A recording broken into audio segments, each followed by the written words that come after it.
a big score, Natty Zelma. I can't believe that baby let me steal all his candy. Would you cut it out, Dalton Clyde? We are professional thieves. We don't steal candy from no babies. We rob unsuspecting citizens and the occasional stagecoach, one day a bank. Now give it back before you make a scene. No need for being rude. Now, I may be your younger brother, but that ain't no way to treat family. There. You happy? It's all gone. Now, we don't got no snacks for our travels. Never mind about that. I mean, this here's Wonder Junction, and I think we ought to stick around for a little bit. Look there. They got a bank. It is prime for the picking. Oh. Goodness gracious. What's wrong? Who's that? What do you mean, who's that? It's us. Oh, don't be ridiculous. It is not. Is so. They got your birthmark and everything. Well, I'll be. It's just an old picture, that's all. Hey, maybe that's a good thing, Natty Zelma. We won't be so easily recognized. I suppose you're right. But they still calling us the bumbling bandits. They think we're a joke. Bumbling, huh? That ain't too far a jump, I reckon. Well, I'm sick and tired of it. See, that's why we gotta rob this here bank. Then maybe we could get us a more respectable reputation. And you think robbing a bank will do it? I do. Yeah, then maybe they'll give us a proper name like the Dangerous Duo or Awful Outlaws. I think the ugly and stinky outlaws is more like it. Speak for yourself, Dalton Clyde. Hello there. You wouldn't happen to know where I could find the mayor, would you? Or any other official I could talk to? It's an officer of the law. I just, I don't write. Oh, you should speak with him. He looks mighty official. Excuse me, sir. Can I speak with you for a minute? Oh, sure. You here for the jamboree? I'm Reverend Halbrook, by the way. So, what you need? A tour around town? A piping hot meal? Let me tell you, Mrs. McKee's chicken fried steak is so good it'll rattle your ears. No thanks, Reverend. I'm Marshall Metcalf, and I'm here on official business. Oh, sounds serious. It is, because I know you're without a sheriff right now. Anyway, I'm after some criminals who might be hiding out here in Wonder Junction. Criminals? Here? My goodness, what makes you think that? Well, I've been tracking down a duo known as the Bumbling Bandits. They were minor criminals, not doing much of anything, save for the occasional stick-up, until last week when they robbed the bank in Golden City. So I've been hot on their trail ever since, and it led me here to your town. Oh, my.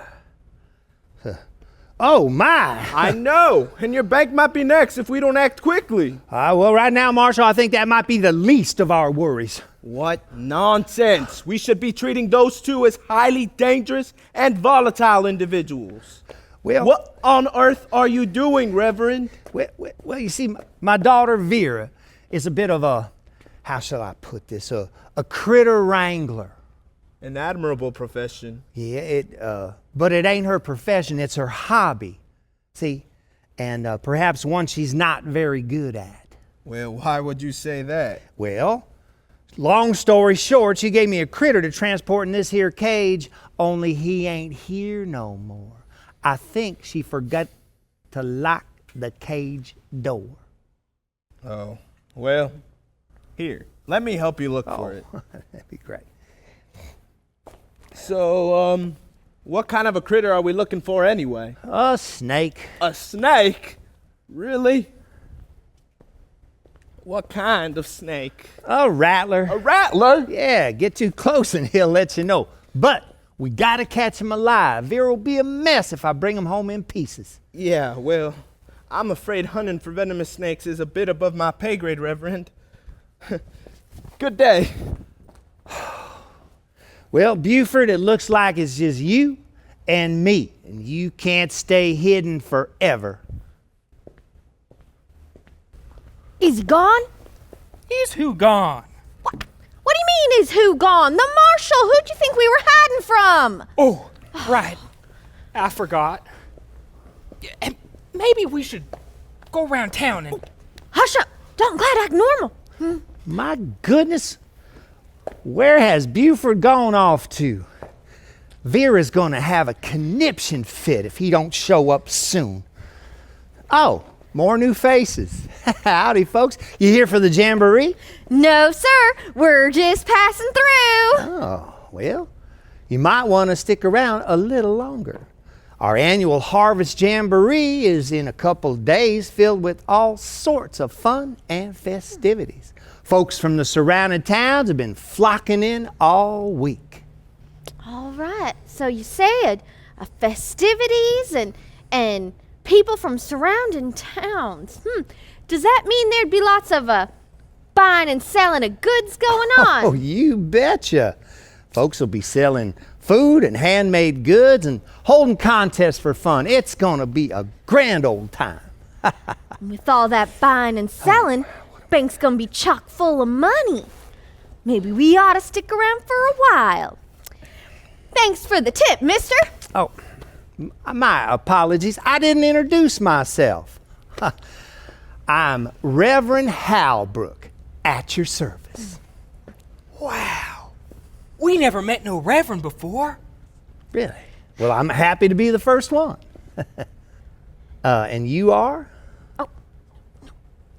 Well, I'm Dalton Clyde, and this here's my sister, Nettie Zelma. Oh, well, Ow. I'm pleased to meet you both. Yes, sir. So I suppose since we're sticking around now, we ought to find us a place to stay. Might you perhaps point us to the nearest inn? Well, I could, but it wouldn't do you no good. See, I just heard all the rooms are booked for the week on account of the jamboree. They could stay in the barn. What? The barn, it's dry and clean. Well, it's dry at least, but it sure beats sleeping out in the cold night air. Oh, this is my daughter, Vera. Vera, Howdy, honey, ma'am. this is Mr. Dalton Clyde and his sister, Miss Nettie Zelma. Nice to meet you both.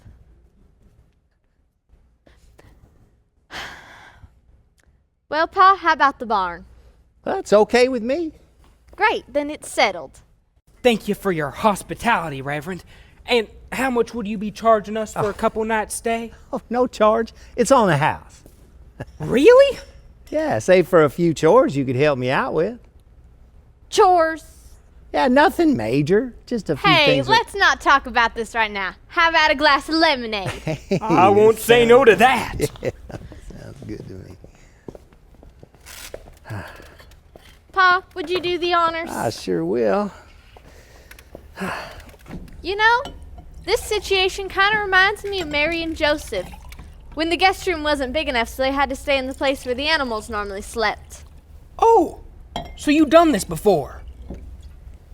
Done what before? Had folks stay in your barn?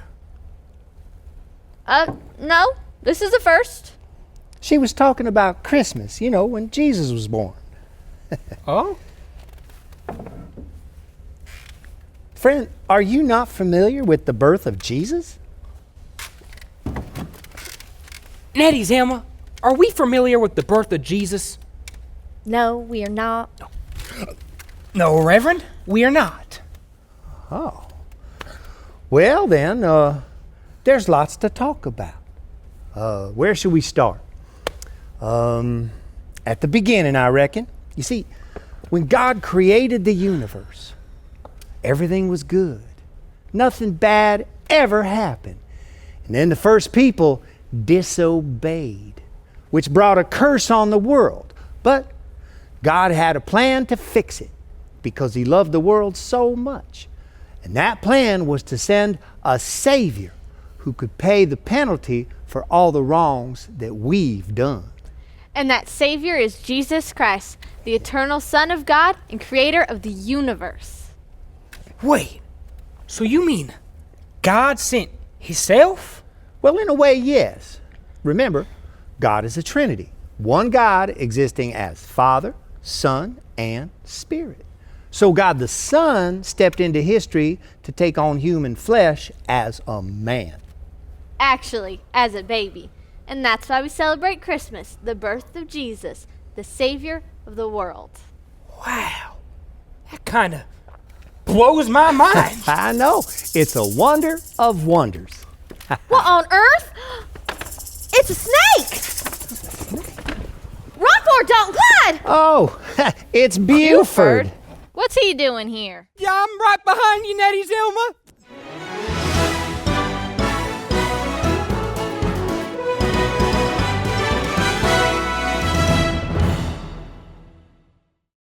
Beautiful morning, ain't it? What are you yawning for? Didn't you sleep good last night? I mean, after that near-death experience, and then we're practically sleeping in the snake's house, I reckon I didn't get more than a couple hours.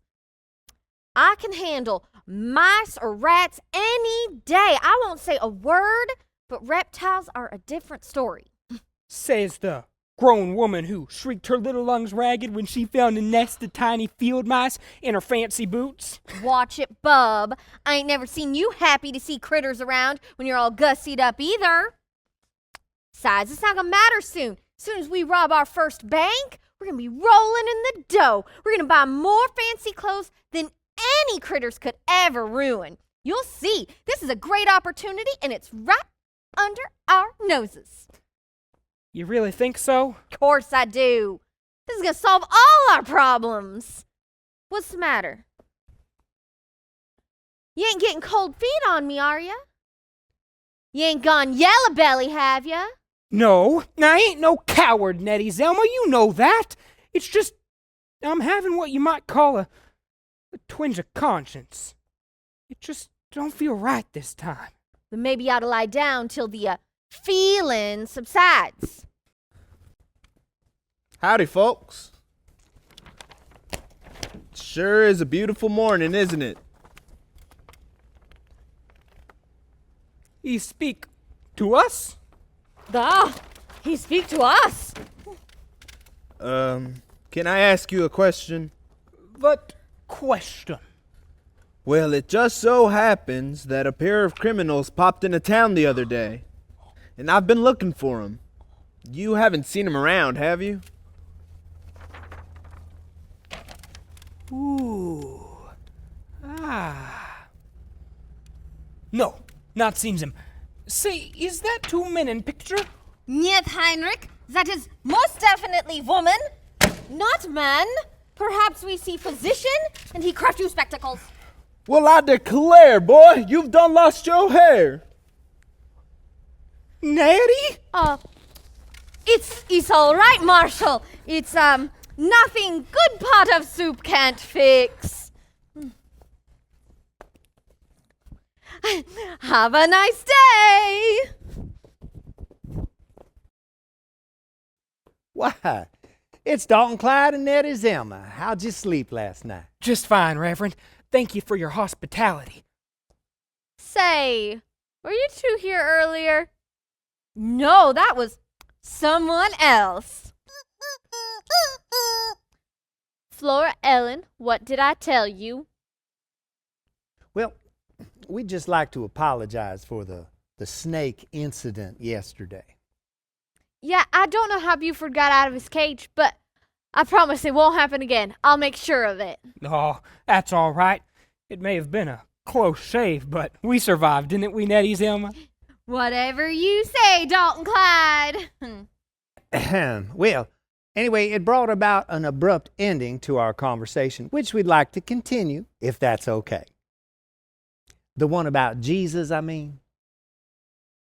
You know, I reckon we ain't got time for that today, Reverend.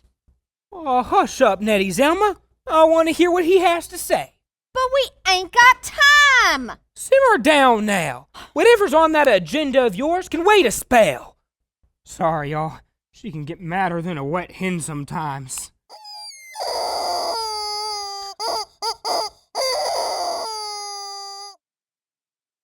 Calm down. He didn't mean anything by it. Okay, now where were we? I think we were talking about when Jesus was a baby. Oh, that's right. That's right. Okay. So,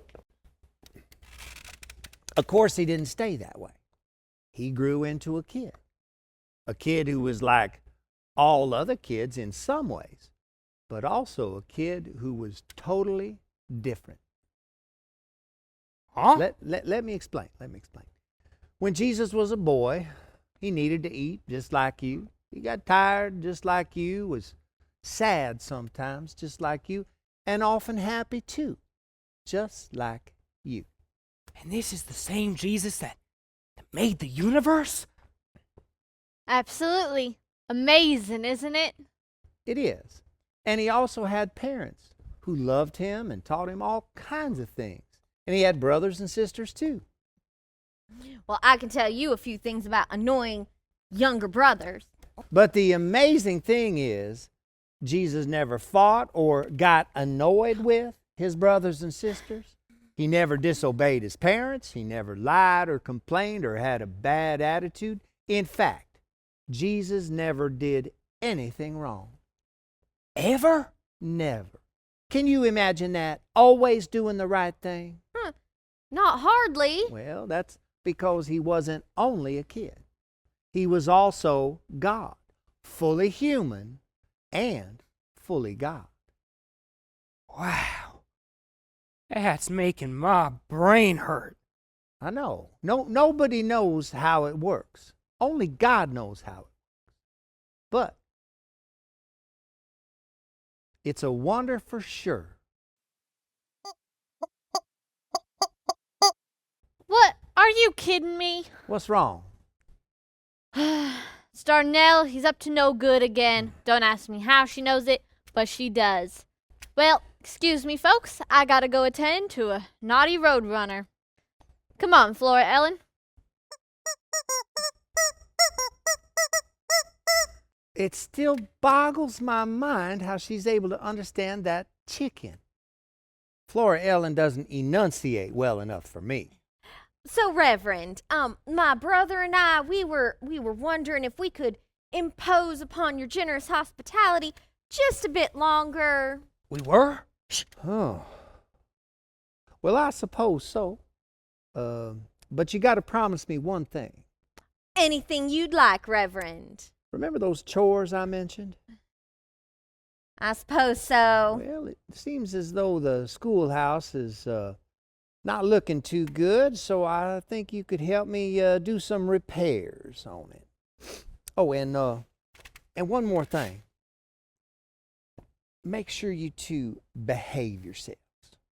I don't want any trouble finding its way under my roof. I have no idea what you're talking about. We have ourselves a gentleman's accord. Yeah. All right, well, listen. In Wonder Junction, whenever two parties agree upon something, we have a special tradition. Come on over here, Dalton Clyde. Let me show you. All right. It might take you a few minutes to catch on. We're going to do this, and then up, and then down. 3 times up here, and then 1 in the middle, and we swim a little bit. Big do-si-do like a chicken. Yeah, just like that. Now, big turn. Okay, that's it. What are you doing, Nettie Zelma? We ain't finished yet. Sorry, Reverend, we gotta go. Oh, it's gonna be a hot one today. Yeah, I could sure use one of them tall glasses of lemonade. Where'd they go? What was that?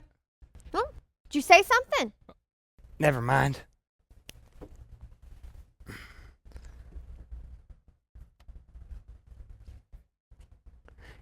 You know, it may surprise you, Nettie Zelma, but I wonder about things sometimes. Things like, do dogs lick us 'cause they know we got bones inside? Or, how does a sponge hold water when it's full of holes? I reckon we'll never know.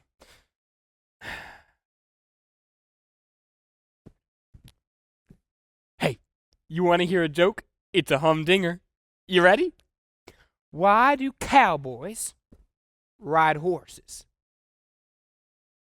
Give up? 'Cause they're too heavy to carry. Get it? Would you hush up, Dalton Clyde? All right, all right.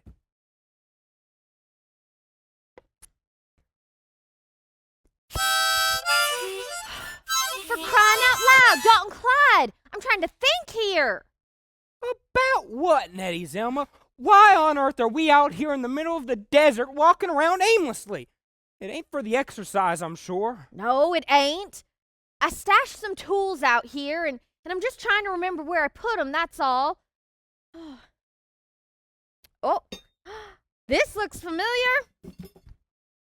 Aha! So when did you have time to come all the way out here and stash tools? Lockpicks, crowbars, dynamite? Hey, these ain't tools for doing chores. These are tools for thieving. 'Cause we're thieves, remember? Eddie, Zelma, we can't do this. We shook on it with the Reverend. We made a gentleman's accord. No, we didn't. And remember, I interrupted your cockamamie handshake, so we ain't breaking no oaths, 'cause we didn't make no oaths. But You can thank me later. But I don't want to break his trust. He's been nothing but kind to us. He sees us as more than just worthless criminals. 'Cause he's a reverend. Yeah, but he's also suspicious about us. You heard what he said, and here you are proving him right. I knew you would be hard-nosed about this. That's why you gotta let me do the thinking. Got it? Now listen, tomorrow, everybody's gonna be busy out at the jamboree. Ain't nobody gonna be guarding the bank, 'cause they ain't got no sheriff. Okay? So this is an opportunity of a lifetime, and we can't waste it. But what about the marshal? I ain't scared of him. Well, I don't know. Listen, let's do one last job, and then we can retire somewhere. We can settle down. I promise. Yeah, I wish I could believe that. Morning, folks. Having a little bit of a disagreement over here? No, sir. Not really, just some verbal sparring with my sister. Is that so? What you got there? Just some tools, right, Dalton Clyde? That's exactly right. Just some tools. Tools for what? Oh, they're for, There you are. I've been looking all over town for you two. Sorry for interrupting, Marshall. That's all right, Miss Vera. What can we do for you? Pa wanted me to fetch our friends here to help him with some chores he's been working on at the schoolhouse. Chores! That's right. These are for chores. You see here, Marshall, this here's a crowbar for prying shingles off the roof, and this is a... Oh, well... Well, that looks like a stick of dynamite to me, son. That it is, Marshall. It's for, blowing up the junk pile if it gets too big. At least that's the way we do it back home. Yeah, well, I'm not sure those are the kind of chores Pa had in mind. But anyway, would you mind excusing the siblings, Marshall? That's all right, Miss Vera. I know your pa's working hard. Thank you, Marshall.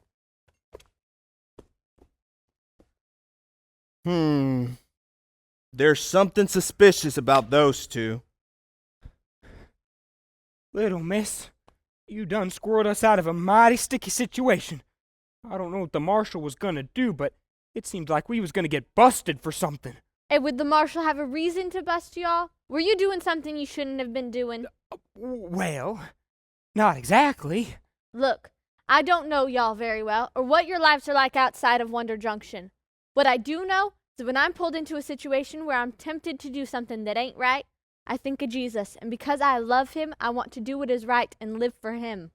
Jesus, that boy we were talking about? Yeah. But remember, he didn't stay a boy.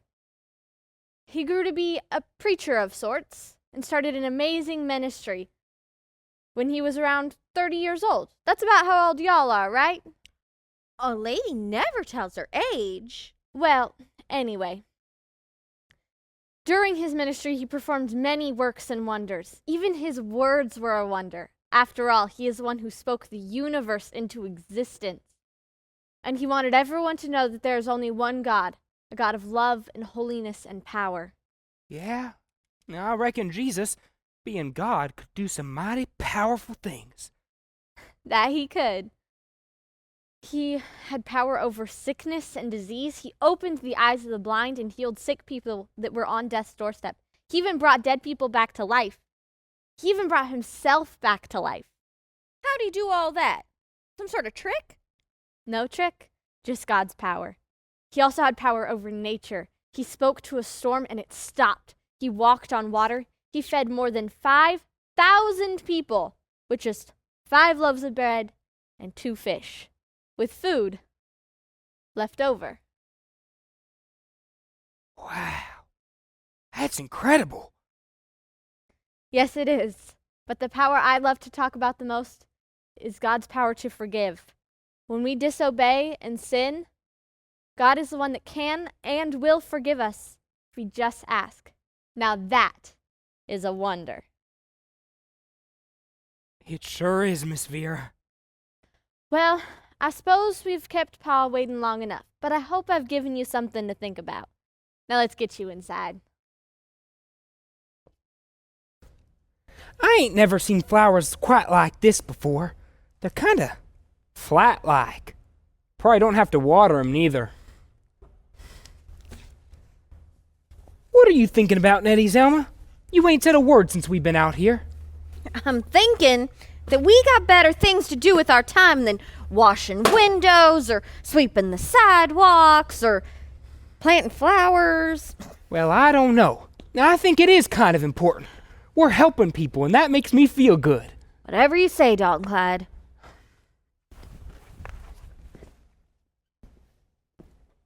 There. How does that look? Well, I like it. I'm sure you do. Listen to me. Tomorrow is the big day. Everybody's gonna be out at that jamboree. Ain't nobody gonna be in town. Listen, I hid the thieving tools over here by the bank. What is the matter? Sorry, Nettie Zelma, but you're on your own. I decided I ain't gonna be part of it no more. What? Of course you are. Don't be ridiculous. I ain't being ridiculous, and I ain't helping you rob no bank. Oh, what has gotten into you? We are bandits. It's what we do. It's what we've always done. I mean, our whole family's always done it, all the way back to great-grandpa cheating Charlie. Well, no disrespect to our ancestors, but maybe it's time we did something more respectable for a change. Listen, just listen. We got one more job to do, and you're gonna help me. Do you understand? So how's it going out here? I reckon we're about finished, Reverend. Oh, okay. Whoa, look at the flowers. Well, folks, this has been right fun, and we should do it again sometime, and let's go. Oh, say, Reverend, I was meaning to ask you about the cross in there. The one on the wall? Yeah, how come you've got one in the school? I ain't never seen a cross except in a church or on a grave. Well, that's because the school used to be a church. That's right, before we built High Point Chapel up on the ridge. Oh, well, that makes sense. So you want me to help you take it down now, since it's a school now? No.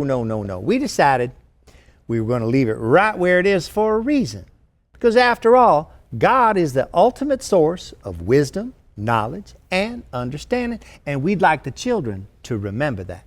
But what's that got to do with the cross? Now, I don't reckon I understand.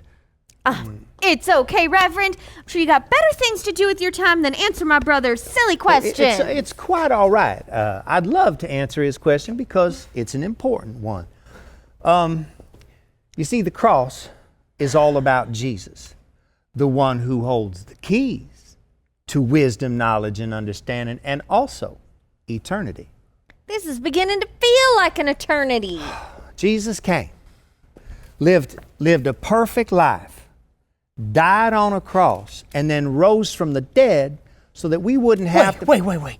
Did you say Jesus died and then came back to life? Did I hear that right? Yes. He died, was buried in a tomb. Then on the third day, he came back to life. It's a wonder of wonders, and it proved that Jesus is who he said he is, the Son of God and the Savior of the world. And he did it so that we wouldn't have to be separated from God for all eternity when we die. It is truly the most glorious, wonderful gift ever given.